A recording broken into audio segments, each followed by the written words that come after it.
ពេចសស្លាបពេចសស្លាបកូនចាប់សខ្នងឯអូនសផងបើព្រមស្រឡាញ់បងថាបងនេះមិនអោយព្រួយ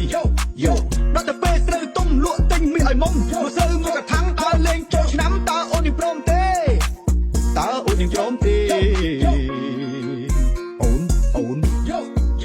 តើអូននឹងព្រមទេ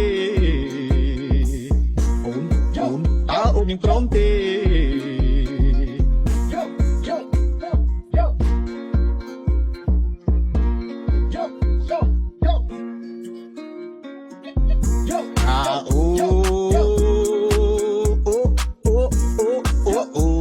ការងារបងអ្នកធ្វើស្រែថាបងធ្វើស្រែនឹងកបី